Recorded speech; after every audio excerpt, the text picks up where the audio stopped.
무림의 역사는 피로 쓰여지며 그 서막은 언제나 고요함 속에 감춰져 있는 법입니다. 만수산 자락의 이름 없는 마을 청수현. 수십 년간 강호의 은원에서 멀어져 있던 이곳에 잊혔던 비극의 불씨가 다시 지펴지기 시작했습니다. 여명이 밝아오기도 전 그림자들이 마을의 목을 죄어왔습니다. 흑양문의 자객들. 그들의 발걸음엔 자비란 없었으며 오직 명령받은 사륙만이 존재했습니다. 마을 중앙로에 멈춰선 우두머리의 나직한 일갈은 고요했던 새벽의 공기를 날카롭게 찢어발겼습니다. 전부 기어 나와라! 그 한마디에 마을은 도살장으로 변했습니다. 폭력은 서늘하고도 잔인하게 시작되었습니다. 우물가에서 겁에 질린 아이를 잡아챈 자객의 손길은 망설임이 없었습니다. 마을 사람들이 정성껏 갈아 끼웠던 우물 뚜껑이 산해에 발길질 한 번에 산산조각 났습니다. 그것은 이 작은 마을이 누려온 마지막 평화가 부서지는 소리였습니다. 그리고 그 모든 참상을 고목 뒤에서 지켜보는 소년이 있었습니다. 12살의 이안. 가문의 멸문과 함께 기억을 잃고 산골 소년으로 살아가던 그의 눈동자가 기이하게 일렁이기 시작했습니다. 이해할 수 없는 보법과 초식들이 소년의 머릿속에서 선이 되어 그어졌습니다. 자객들의 숨겨진 결함, 흐트러진 호흡, 그리고 명치 끝에 걸린 치명적인 사선. 그것은 천안의 계안이었습니다. 기억의 족쇄가 풀리기도 전 피 속에 점들어 있던 혈관문의 본능이 먼저 깨어난 것입니다. 이안의 눈이 서늘한 푸른 빛을 내뿜으며 고개를 들었습니다. 자객의 검이 소년의 목을 켜는 순간 소년의 손이 거짓말처럼 그 칼날을 향해 뻗어나갔습니다. 소년의 작은 손이 자객의 거친 손목을 낚아챈 순간 공기는 기이하게 뒤틀렸습니다. 우드득 뼈가 어긋나는 소리가 정적을 깼습니다. 소년은 배운 적 없는 수법을 휘두르고 있었습니다. 아니, 그것은 이안의 의지가 아닌 피 속 깊이 잠들어 있던 혈관문의 본능이 수천 년의 잠에서 깨어난 것이었습니다. 이놈, 니놈의 그 눈, 그 불길한 푸른 빛은 대체 무엇이냐? 자객 우두머리에 경악 섞인 외침에도 이안은 대답하지 않았습니다. 소년의 시야에는 오직 산의 목줄기를 타고 흐르는 기의 궤적과 심장의 박동에 맞춰 명멸하는 붉은 사선만이 선명하게 보일 뿐이었습니다. 죽여라! 당장 저 기회물을 베어버려라! 우두머리에 비명 섞인 명령에 대여섯 명의 자객이 동시에 몸을 날렸습니다. 사방에서 쏟아지는 거명, 그러나 이안의 신형은 물속을 유영하는 물고기처럼 매끄러웠습니다. 단 한 치의 오차도 없는 회피, 그리고 이어지는 단 한 번의 타격. 소년의 작은 주먹이 자객의 단전을 타격할 때마다 묵직한 파공음이 광장을 메웠습니다. 하지만 영광은 짧았습니다. 이안의 코에서 진한 핏방울이 뚝뚝 떨어지기 시작했습니다. 아직 어린 육신이 거대한 천안의 힘을 감당하지 못하고 비명을 지르고 있었습니다. 시야가 흐려지고 붉은 선들이 어지럽게 뒤섞였습니다. 자객 우두머리가 비릿한 미소를 지으며 부러진 검을 다시 고쳐잡았습니다. 제풀에 무너질 힘이었군. 이제 죽어라. 바로 그 순간 숲의 어둠을 뚫고 한 자루의 대나무 젓가락이 날아와 우두머리의 발등을 꿰뚫었습니다. 강호가 흉흉하다더니 이제는 어린아이의 숨통마저 탐하는 개들이 설쳐대는구나. 칠흑 같은 어둠을 뚫고 백의를 입은 한 노인이 천천히 걸어 나왔습니다. 이 안에 흐릿해진 시야에 비친 그 노인은 마치 달빛을 머금은 신선과도 같았습니다. 백의를 입은 노인, 묵객의 걸음걸이엔 살기조차 느껴지지 않았습니다. 그러나 그가 한 발을 내디딜 때마다 광장을 가득 메웠던 자객들은 보이지 않는 거대한 산에 눌린 듯 비틀거리며 뒤로 물러섰습니다. 강호가 흉흉하다더니 이제는 어린아이의 숨통마저 탐하는 개들이 설쳐대는구나. 사내의 나직한 음성이 고요한 마을 광장에 묵직하게 울려 퍼졌습니다. 자객 우두머리는 발등을 꿰뚫은 고통의 안면을 일그러뜨리며 소리쳤습니다. 니놈은 누구냐? 흑양문에 이래 끼어들면 구족을 멸할 줄 모르는가? 하지만 묵객은 대답 대신 들고 있던 대나무 피리를 가볍게 휘둘렀습니다. 찰나의 순간 보이지 않는 기경이 파도처럼 휘몰아치며 자객글의 검을 단숨에 조각내버렸습니다. 전설로만 내려오던 무형겸기의 현신이었습니다. 죽음의 위기가 거친 순간 긴장이 풀린 이안의 의식은 급격히 가라앉았습니다. 천안을 무리하게 사용한 대가는 혹독했습니다. 소년의 몸은 바닥으로 고꾸라졌고 묵객은 그런 소년을 조용히 품에 안았습니다. 소년이 다시 눈을 떴을 때 코끝을 자극하는 것은 피비린내가 아닌 은은한 약초 향기였습니다. 타닥거리는 장작 소리와 함께 따뜻한 온기가 온몸을 감싸고 있었습니다. 정신이 드느냐? 이안이 무거운 눈꺼풀을 들어 올리자 모닥불 옆에서 약초를 다리던 묵객이 고개를 돌렸습니다. 너의 그 눈, 그것이 어떤 무게를 지니고 있는지 알고 있느냐? 묵객의 질문에 이안은 아무런 대답도 할 수 없었습니다. 기억은 여전히 안개 속에 가려져 있었으나 자신을 바라보는 노인의 깊은 눈빛에서 이안은 낯설지 않은 온기를 느꼈습니다. 그것은 길었던 방황의 끝이자 새로운 기록의 시작이었습니다. 그 눈은 축복이자 지독한 저주다. 묵객의 목소리는 산속의 새벽 안개처럼 낮게 가라앉아 있었습니다. 그는 이안의 눈에 깃든 푸른 빛이 고대 전설 속에나 존재하던 천하님을 알려주었습니다. 만물의 이치를 꿰뚫고 상대의 기 흐름을 읽어내는 신의 안력. 하지만 그것을 담기에 소년의 몸은 너무도 연약했습니다. 묵객은 이안의 단전에 손을 얹고 폭주하던 기운을 잠재우기 위한 첫 번째 구결을 읊조리기 시작했습니다. 며칠간의 요양이 이어졌습니다. 이안은 오두막 앞 계곡에서 물을 기르며 묵객이 가르쳐준 호흡법을 익혔습니다. 거칠기만 했던 숨소리가 잦아들고 단전 깊은 곳에 흩어져 있던 기운들이 조금씩 중심을 잡아가기 시작했습니다. 무공을 배우는 것이 아니었습니다. 그저 자신을 다스리는 법을 배우는 것뿐이었으나 소년의 몸에선 이전과는 다른 묵직한 기세가 뿜어져 나왔습니다. 하지만 평화는 오래가지 않았습니다. 어느 날 저녁 산의 기운이 갑작스럽게 뒤틀렸습니다. 묵객은 들고 있던 술병을 내려놓고 먼 산자락을 응시했습니다. 생각보다 빨리 찾아왔구나. 혈양을 맞는 개들의 코가 제법 영특해.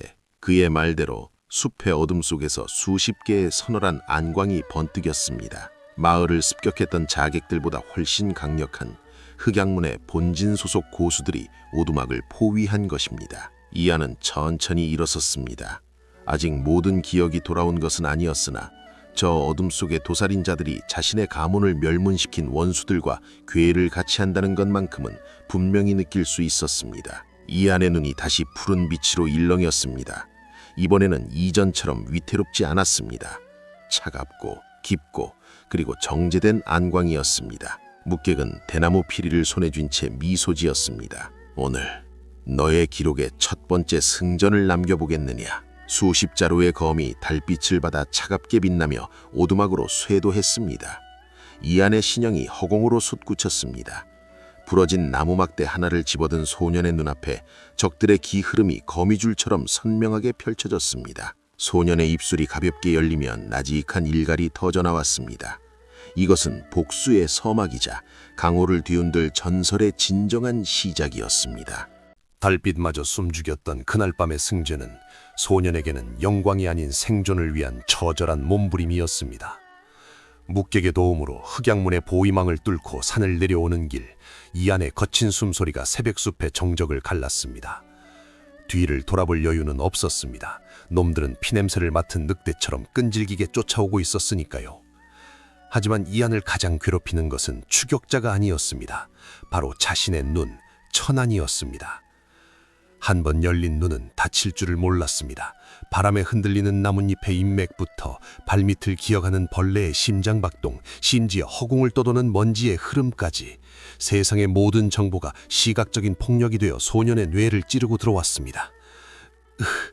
이안이 비틀거리며 고목을 짚고 주저앉았습니다.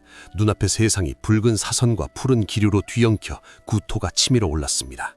마치 머릿속이 불타는 듯한 고통, 코와 입에서 검붉은 피가 터져나왔습니다. 그것은 과부하가 걸린 육체가 지르는 비명이었습니다. 앞서 걷던 묵객이 걸음을 멈추고 돌아섰습니다. 그의 표정은 엄격했습니다. 네 놈이 가진 그 눈은 하늘이 내린 선물이지만 준비되지 않은 자에게는 목숨을 앗아가는 저주다. 천하는 내력을 소모하는 게 아니라 너의 생명력 그 자체를 태우고 있다. 묵객의 말은 차가운 비수처럼 꽂혔습니다. 묵객은 주저앉은 이안의 미간에 손가락을 댔습니다. 지금부터 내가 너의 감각을 강제로 차단할 것이다. 세상을 보려 하지 마라. 들려 하지도 마라. 오직 네 안의 고요함만을 응시해라. 묵객의 손끝에서 서늘한 기운이 흘러들어오자 이안을 괴롭히던 세상의 소음이 거짓말처럼 잦아들기 시작했습니다. 이것이 바로 훗날 강호를 호령할 심검의 기초, 청심결의 시작이었습니다. 낙양으로 향하는 길은 멀고도 험했습니다. 이안은 묵객의 뒤를 따르며 매일 밤 자신의 내면과 싸워야 했습니다. 천안을 강제로 닫아 걸었지만 본능은 끊임없이 눈을 뜨고 세상을 읽어내라 아우성쳤습니다. 그때마다 묵객은 낡은 대나무 피리를 불어 소년의 흐트러진 심맥을 다독였습니다. 무공은 칼을 휘두르는 법이 아니다. 마음을 베는 법이다. 모닥불 앞에서 묵객이 건넨 첫 가르침이었습니다. 그는 이안에게 청심결이라는 구결을 전수했습니다. 그것은 흐르는 물처럼 마음을 비워 천안의 폭주를 제어하고 기운을 단전으로 갈무리하는 신법이었습니다. 처음에는 숨쉬는 것조차 버거웠으나 소년의 재능은 범상치 않았습니다.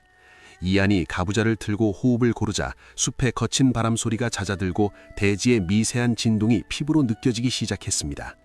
눈으로 보지 않아도 세상이 그려지는 경지, 천안에 의지하던 반쪽짜리 감각이 온몸으로 확장되는 순간이었습니다. 수련이 끝나면 두 사람은 평범한 조손처럼 보였습니다. 묵객은 강호의 비정한 이야기를 옛날 이야기처럼 들려주었고 이안은 투박한 손놀림으로 생선을 구워 올렸습니다. 가족을 잃은 소년과 은둔한 고수, 서로의 결핍을 채워주며 두 사람 사이엔 끈끈한 유대가 싹트기 시작했습니다. 저 너머가 보이느냐? 며칠 뒤 묵객의 지팡이 끝으로 가리킨 산 아래에는 거대한 성벽이 웅장하게 펼쳐져 있었습니다. 천하의 중심이자 욕망과 음모가 소용돌이치는 도시 락양이었습니다. 이안의 눈빛이 다시 깊게 가라앉았습니다. 이제 진짜 강호의 한복판으로 들어갈 시간이었습니다. 낙양의 성문은 거대한 나가리처럼 열려 있었습니다. 수많은 인파와 마차들이 쉴 새 없이 드나들고 호객꾼들의 목소리가 성벽을 울렸습니다. 하지만 이안에게 이 도시는 결코 아름답지 않았습니다. 청심결로 억누른 감각 너머로 사람들의 몸에서 피어오르는 탁한 기운들이 어지럽게 얽혀 있었기 때문입니다. 비단 옷을 입은 대상인의 등 뒤에는 검붉은 탐욕의 아지랑이가, 웃으며 지나가는 무인의 칼끝에는 서늘한 회색 살기가 맺혀 있었습니다. 이안은 저도 모르게 옷깃을 여미며 묵객의 뒤로 바짝 붙었습니다. 보이는 것에 현혹되지 마라. 묵객의 나직한 전음이 귓가에 울렸습니다. 강호는 본래 겉과 속이 다른 법이다. 두 사람이 향한 곳은 성내에서 가장 번화한 거리 뒷골목에 위치한 취월로였습니다. 겉보기엔 평범한 객잔이었으나 이곳은 강호의 모든 정보가 모이고 흩어지는 은밀한 개울가와도 같았습니다. 묵객이 들어서자 시끌벅적하던 1층의 공기가 미묘하게 가라앉았습니다. 고수들은 본능적으로 느낀 것입니다. 이 허름한 노인에게서 풍기는 범접할 수 없는 기도를. 구석진 자리에 자리를 잡자마자 옆 테이블의 대화 소리가 이안의 귀를 파고들었습니다. 들었나? 혈검선장의 잔당이 나타났다는 소문 말일세. 심장이 덜컥 내려앉았습니다. 사내들은 술잔을 부딪히며 떠들었습니다. 그 마교놈들 아직도 씨가 안 말랐다니 이번에야말로 5대 검파가 나서서 뿌리를 뽑아야 해. 이안의 주먹이 부들부들 떨렸습니다. 아버지는 마교도가 아니었습니다. 가문은 정파의 모함에 의해 희생된 것이었습니다. 하지만 세상은 그들을 악귀라 부르고 있었습니다. 분노로 인해 이안의 눈동자가 다시 푸르게 일렁이려던 찰나 묵객의 투박한 손이 이안의 손등을 덮었습니다. 참아라, 아직은 때가 아니다. 객잔의 소음은 여전했지만 이안의 귀에는 오직 옆 테이블의 비열한 웃음소리만이 웅웅거렸습니다. 혈관문의 마지막 핏줄이 살아있다더군 잡아서 5대 검파에 넘기면 평생 놀고 먹을 금자를 준다지. 그들은 이안의 가족을 사냥감 취급하며 희희낙낙했습니다. 묵객의 손이 아니었다면 이안은 당장이라도 탁자를 뒤엎었을 것입니다. 그때였습니다. 객잔의 낡은 문이 부서질 듯 열리며 찬바람과 함께 한 무리의 젊은 무인들이 들이닥쳤습니다. 푸른색과 흰색이 어우러진 고급 비단 도복에 머리에는 화려한 관을 쓴 사내들, 강호에서 명문정파라 칭송받는 청성파의 제자들이었습니다. 그들의 등장에 시끄럽던 객잔이 순식간에 쥐죽은 듯 조용해졌습니다. 그들은 거드름을 피우며 중앙에 가장 좋은 자리를 차지했습니다. 겉보기엔 훤칠한 협객들이었으나 신법으로 감각을 닫고 있던 이안의 눈이 본능적으로 그들의 본질을 꿰뚫었습니다. 화려한 비단옷 아래 감춰진 그들의 단전에서는 오만과 독선으로 뭉친 탁한 기운이 역겨운 푸른색 아지랑이처럼 피어오르고 있었습니다. 아이, 눈을 어디다 달고 다니는 게냐? 청성파의 선두에 선 사내가 노인을 발로 걷어찼습니다. 뜨거운 국물이 노인의 몸에 쏟아졌고 노인은 비명을 지르며 바닥에 나뒹굴었습니다. 감히 청성파의 앞길을 막다니 죽고 싶은 게로구나. 정파의 탈을 쓴 폭력이었습니다. 객잔 안에 누구도 감히 나서지 못했습니다. 오직 한 사람, 구석자리에 앉아있던 소년의 몸이 용수철처럼 튀어올랐습니다. 드르륵, 낡은 의자가 바닥을 긁는 소리가 유난히 크게 울렸습니다. 이안의 눈빛이 더 이상 흔들리지 않고 그 위선자들을 향해 곧게 뻗어나갔습니다. 묵객은 그 모습을 말리지 않고 조용히 찻잔을 들어올릴 뿐이었습니다. 그 더러운 발 지우지 못해? 이안의 목소리는 작았으나 객잔의 소음을 뚫고 청성파 제자들의 귀에 정확히 꽂혔습니다. 오만함에 취해 있던 그들의 시선이 일제히 이안에게 쏠렸습니다. 어린 놈이 감히! 선도에 있던 사내가 검집을 쥔 채 다가왔습니다. 사내의 손이 이안의 멱살을 잡으려던 찰나 이안은 눈 하나 깜짝하지 않았습니다. 청심결로 맑아진 감각이 사내의 움직임을 찰나의 단위로 쪼개어 보여주었기 때문입니다. 이안이 탁자 위에 놓인 젓가락통을 가볍게 툭 쳤습니다. 핑! 경쾌한 파공음과 함께 나무 젓가락 한 개가 사내의 손목 혈도를 정확히 가격했습니다. 악! 비명과 함께 사내의 손이 맥없이 떨어졌습니다. 젓가락은 손목에 박힌 것이 아니라 그저 스쳐 지나갔을 뿐인데도 사내의 팔 전체가 마비된 것입니다. 이 지새끼 같은 놈이! 동료들이 일제히 검을 뽑아들고 달려들었습니다. 좁은 객잔 안에서 검기가 난무했지만 이안의 몸은 마치 물 흐르듯 유연하게 그 사이를 빠져나갔습니다.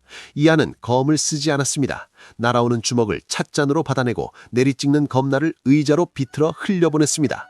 묵객에게 배운 마음을 베는 법이 상대의 살기를 읽고 흐름을 역이용하는 무서운 방어술로 변모해 있었습니다.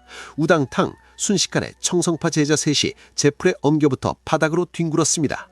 객잔 안에 모든 이가 숨을 죽였습니다. 12세 소년이 정파의 고수들을 손가락 하나 대지 않고 농락한 것입니다. 먼지 묻은 옷을 툭툭 털며 일어선 이안은 바닥에 쓰러진 부인에게 다가가 묵묵히 손을 내밀었습니다. 괜찮으십니까? 그 순간 객잔 2층 난간에서 묵직한 살기가 이안의 정수리를 향해 쏟아졌습니다. 진짜 고수가 등장할 차례였습니다. 2층 난간에서 묵직한 그림자가 소리 없이 바닥으로 내려앉았습니다. 먼지 하나 일지 않은 가벼운 착지였으나 그가 내뿜은 기세는 객잔 전체를 짓누르는 바위와도 같았습니다. 청성파의 장로 청운검 하태수였습니다. 그의 서늘한 시선이 쓰러진 제자들을 지나 홀로 서 있는 소년 이안에게 고정되었습니다. 어린 놈이 제법이구나. 허나 하태수가 한 걸음 내딛자 이안은 숨이 턱 막히는 압박감을 느꼈습니다. 그것은 단순한 살기가 아니었습니다. 수십 년간 쌓아올린 정순한 내공의 벽이었습니다. 내 놈이 방금 보여준 그 보법, 정파의 것이 아니다. 어디서 굴러먹던 사파의 개수자리냐. 이안의 다리가 후들거렸습니다. 묵객에게 배운 신법으로도 감당하기 힘든 기세였습니다. 하태수의 손이 천천히 검자루로 향했습니다. 말해라. 혈검문의 잔당이냐 아니면 마교의 첩자냐. 억울함과 공포가 뒤섞여 이안의 목소리가 나오지 않는 그 순간 묵객의 낡은 대나무 피리가 하태수의 검집을 가볍게 눌렀습니다. 아이의 채롱일 뿐이요. 점잖은 어른이 핏대를 세울 일이 아니지 않소. 묵객은 여전히 웃고 있었지만 그의 눈빛은 하태수의 기세를 정면으로 받아내고 있었습니다. 팽팽한 긴장감이 감돌던 찰나 객잔의 촛불이 기이하게 일렁이다 동시에 꺼져버렸습니다. 누구냐? 하태수가 검을 뽑아들며 어둠을 향해 소리쳤습니다. 하지만 대답 대신 돌아온 것은 어둠 속에서 번뜩이는 수십 개의 붉은 눈동자였습니다. 창문 틈, 천장, 그리고 열린 문밖까지. 붉은 태양 문양을 가슴에 새긴 자들, 흑양문의 추격대가 기어코 낙양까지 당도한 것입니다. 이제 이안은 정파와 사파 양쪽의 칼날 위에 서게 되었습니다. 어둠은 흑양문의 자객들에게는 축복이었습니다. 촛불이 꺼짐과 동시에 사방에서 서늘한 파공업이 몰아쳤습니다. 벽을 뚫고 쏟아지는 암기들과 지붕을 타고 내려오는 거명들, 비명소리가 객잔의 정적을 찢어발겼습니다. 이제 이곳은 술잔을 나누던 객잔이 아니라 서로의 목줄기를 노리는 피의 사냥터로 변했습니다. 이 마교의 쥐새끼들이 감히 낙양 한복포에서. 청성파 장로 하태수가 분노하며 검을 휘둘렀습니다.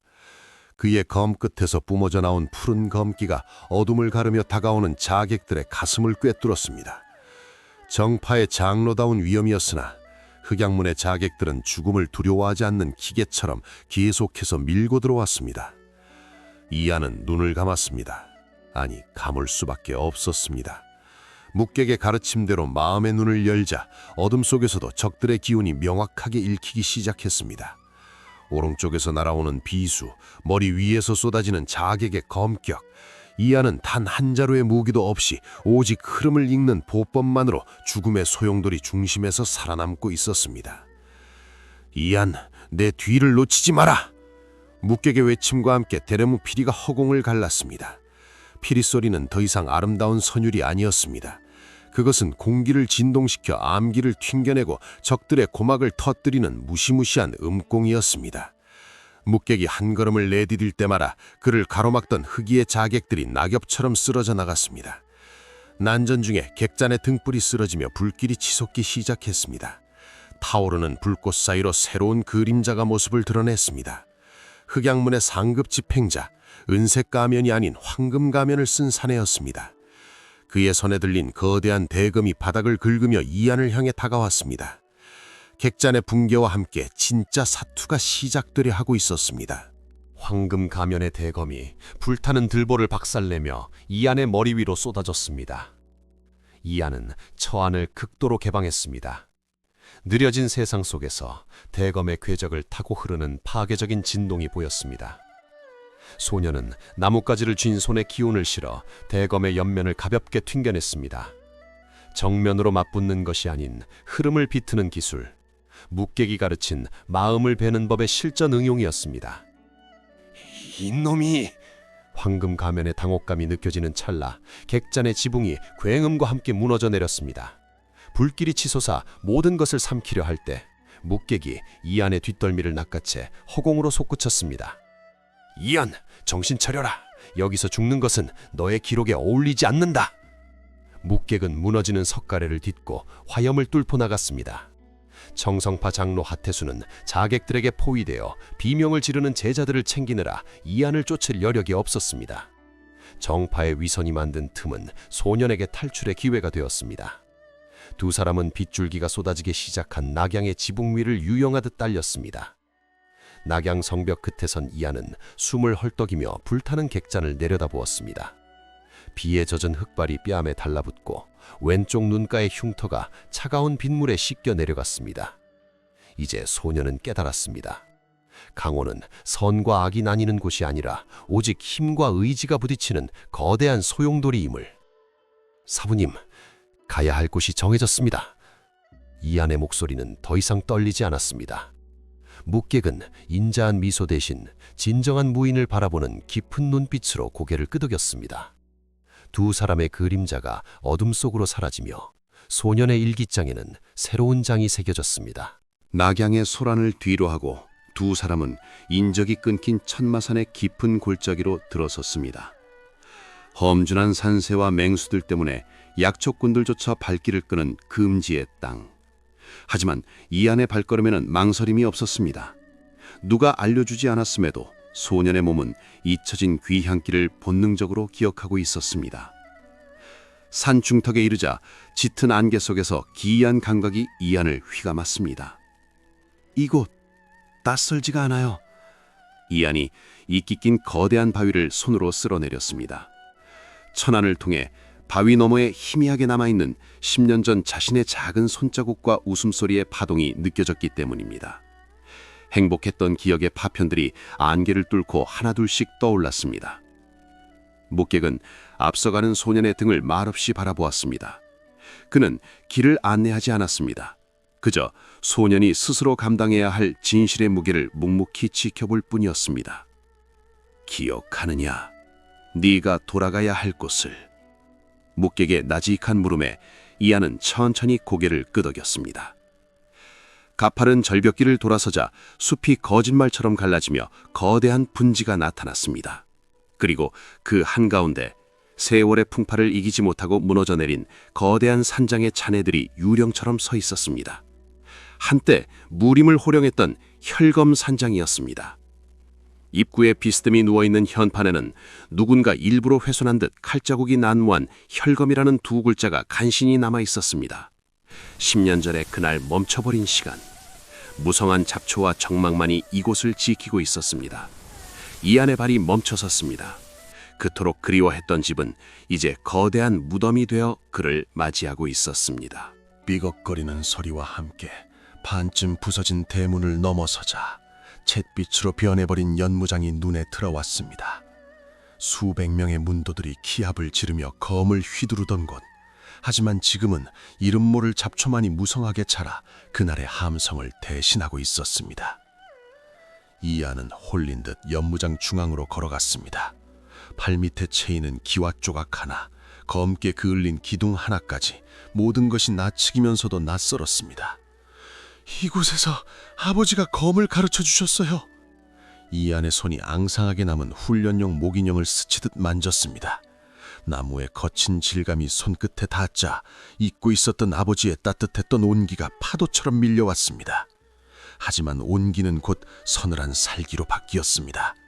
본체로 향하는 돌계단 곳곳에는 깊게 파인 검자국들이 선명했습니다. 단순한 훼손이 아니었습니다. 그것은 살기 위해 발버둥쳤던 가문 사람들의 처절한 저항이자 그들을 무참히 베어넘긴 침입자들의 잔인한 기록이었습니다. 이안의 눈이 가늘게 떨렸습니다.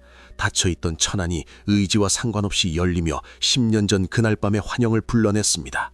붉은 불길 속에서 비명을 지르며 쓰러지는 사람들, 검은 복면을 쓴 자들이 휘두르는 차가운 칼날.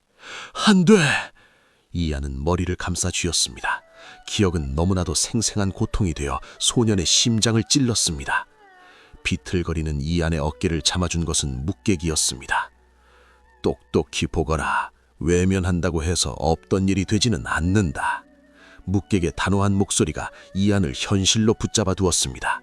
소년은 눈물을 닦고 다시 고개를 들었습니다. 이제 마주해야 할 것은 막연한 공포가 아닌 구체적인 진실이었습니다. 본체를 향하는 돌계단 끝자락. 다 타버린 기둥 아래에 무언가가 눈에 띄었습니다. 세월의 풍파에 사가버린 뼈조각과 반쯤 흙에 묻힌 녹슨 검. 잡초 속에 덩그러니 놓인 그것은 그저 흔한 전쟁의 잔해처럼 보였습니다. 하지만 이안의 발걸음은 자석에 이끌리듯 그곳에서 멈춰섰습니다. 떨리는 손으로 검을 집어들자 검자루 끝에 매달린 낡은 붉은색 놀이기가 힘없이 흔들렸습니다. 이건... 이안의 기억 속에서 환한 미소를 짓던 한 사내의 얼굴이 스쳐 지나갔습니다. 어린 이안을 무등 태워주며 도련님은 제가 목숨을 바쳐 지킬 겁니다 라고 맹세했던 호위대장 무영 아저씨였습니다. 유해의 자세는 기이했습니다. 본체를 바라보는 것이 아니라 본체를 등지고 계단 아래를 향해 검을 겨누고 있었습니다.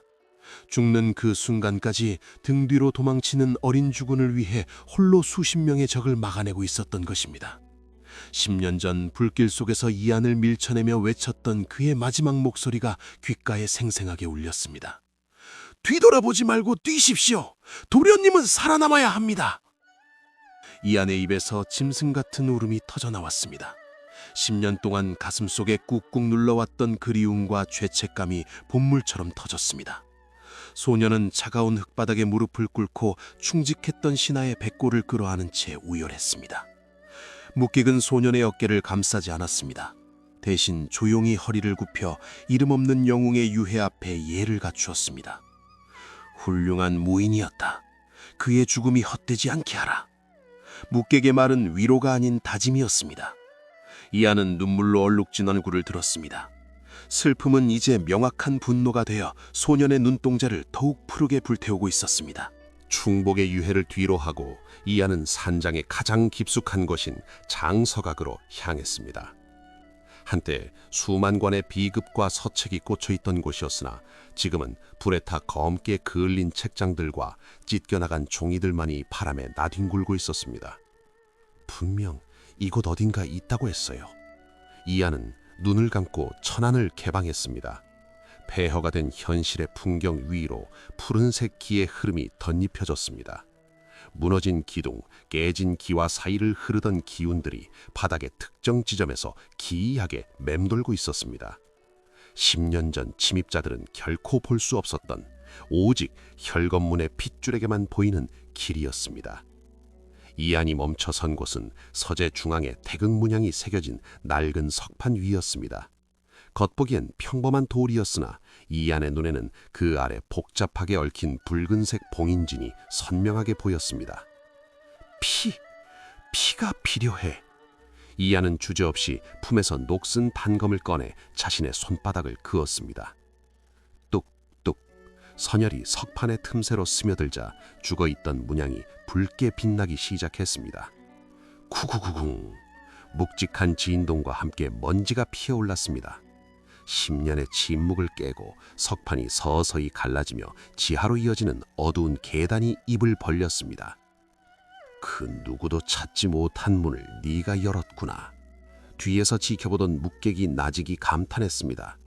그것은 우연이 아니었습니다. 이안이 진정한 혈검문의 주인임을 증명하는 첫 번째 의식이었습니다. 소녀는 횃불을 들어 어둠을 비췄습니다. 그곳에는 가문의 진짜 유산이 그를 기다리고 있었습니다. 지하 밀실의 공기는 차갑고 무거웠습니다. 묵객이 밝힌 횃불이 어둠을 밀어내자 방 한가운데 놓인 작은 제단이 드러났습니다. 그 위에는 붉은 오칠을 한 낡은 함이 먼지를 뒤집어 쓴 채 놓여 있었습니다. 이안의 심장이 거칠게 요동쳤습니다. 핏줄이 당기는 듯한 강렬한 이끌림이었습니다. 이안이 떨리는 손으로 함을 열자 그 안에는 붉은 비단에 쌓인 2권의 책이 있었습니다. 하나는 가문의 절기인 무영 혈검보, 그리고 그 위에 놓인 것은 말라붙은 핏자국이 선명한 한 장의 서신이었습니다. 이안아, 네가 이 글을 읽고 있다면 나는 이미 세상에 없겠구나. 글자를 읽어 내려가는 순간 이안의 귓가에 아버지의 다정하고도 굵은 목소리가 환청처럼 울리기 시작했습니다. 천안이 글자에 담긴 아버지의 잔류 사념을 읽어낸 것입니다. 편지에는 10년 전 그날 밤의 진실이 적혀 있었습니다. 세상은 우리를 마교라 부르지만 진실은 다르다. 5대 건파의 위선자들, 그들이 우리의 힘 천안을 탐내어 흑양문을 사주했단다. 충격적인 진실이었습니다. 가문을 멸망시킨 것은 사파인 흑양문이었지만 그 뒤에서 칼자루를 쥐고 흔든 것은 강호의 정의를 자처하던 명문 정파들이었던 것입니다. 복수의 눈이 멀어 괴물이 되지는 말거라. 허나 가문의 명예는 반드시 되찾아야 한다. 아버지의 마지막 문장은 떨림으로 끝이 났습니다. 이안의 눈에서 굵은 눈물방울이 툭 하고 편지 위로 떨어졌습니다. 그 순간 비급 무영 혈검보가 이안의 눈물과 반응하듯 붉은 빛을 내뿜으며 소년의 손바닥으로 스며들기 시작했습니다. 봉인이 풀린 것입니다. 무영 혈검보의 붉은 기운이 이안의 혈맥을 타고 거칠게 파고들었습니다. 그것은 단순한 힘이 아니었습니다. 억울하게 죽어간 가문 사람들의 원한과 피의 기억이었습니다. 으아! 이안이 비명을 지르며 바닥을 뒹굴었습니다. 감당할 수 없는 분노가 소년의 이성을 집어삼키려 하고 있었습니다. 정신 차려라. 분노에 먹히면 미놈은 그저 살인귀가 될 뿐이다. 묵객이 다급하게 이안의 등을 내리치며 내공을 주입했습니다. 차가운 청심결의 기온이 뜨거운 혈기를 간신히 억누르자 이안의 거친 호흡이 잦아들었습니다. 하지만 소년의 눈동자는 이미 예전의 맑은 빛을 잃고 서늘한 핏빛으로 번들거리고 있었습니다. 그때였습니다. 지하 밀실의 입구 쪽에서 박수 소리가 들려왔습니다. 훌륭하군. 10년을 기다린 보람이 있어. 소름 끼치는 목소리와 함께 어둠 속에서 황금 가면을 쓴 사내가 천천히 걸어 내려왔습니다.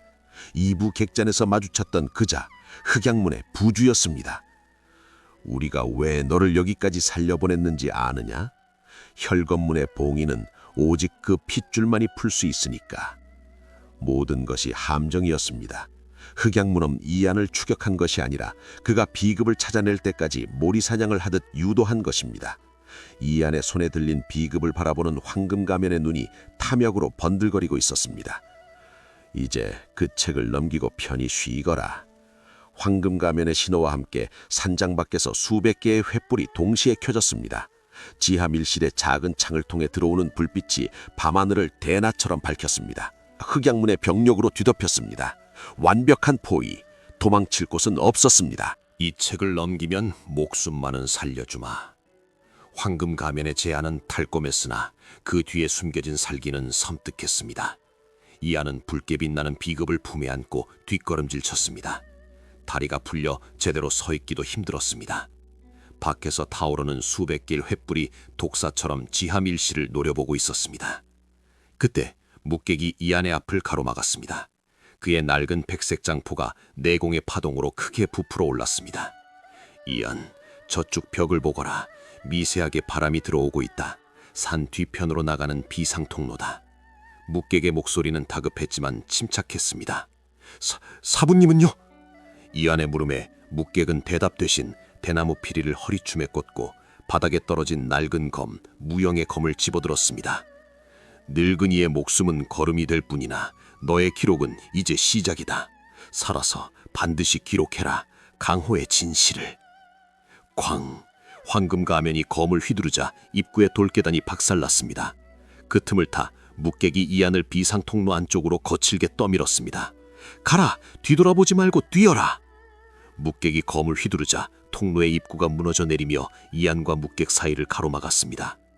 돌무더기 너머로 검과 검이 부딪히는 굉음과 묵객의 기합 소리가 들려왔습니다. 크악! 이안은 피눈물을 흘리며 어둠 속을 달렸습니다. 스승을 사지에 남겨두고 도망쳐야 하는 비겁한 자신을 저주하며 소녀는 절벽을 향해 미친 듯이 기어갔습니다. 등 뒤에서 들리는 소리는 묵객이 생명을 태워 부르는 마지막 가르침이었습니다. 폐를 찌르는 먼지와 어둠을 뚫고 이안은 마침내 밖으로 나왔습니다. 출구는 천마산 뒷면, 깎아지른 절벽 중간에 덤굴로 가려진 작은 동굴이었습니다. 차가운 밤바람이 피와 땀으로 범벅된 소년의 얼굴을 때렸습니다. 이안은 절벽 끄트머리에 매달려 산장쭉을 바라보았습니다. 쾅! 거대한 폭발음과 함께 혈검산장의 본체가 완전히 무너져 내렸습니다. 솟구치는 불길 속에서 스승 묵액의 기운이 희미하게 느껴지다 이내 완전히 사라졌습니다. 소년의 처절한 절규가 밤하늘을 갈랐습니다. 또다시 지키지 못했습니다. 가족을 잃고 이제는 자신을 구해준 스승마저 잃었습니다.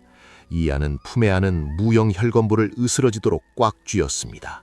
손톱이 살을 파고들어 피가 흘렀지만 가슴의 통증에 비하면 아무것도 아니었습니다. 이안은 눈물을 닦았습니다. 아니, 눈물과 함께 나약했던 소년의 마음을 베어냈습니다. 맹세합니다. 내 피가 마르는 한이 있어도 이 빚은 반드시 갚겠습니다. 흑양문 그리고 5대 건파, 너희가 만든 이 지옥을 똑같이 돌려주마! 이안은 어둠이 깔린 절벽 아래로 몸을 던졌습니다.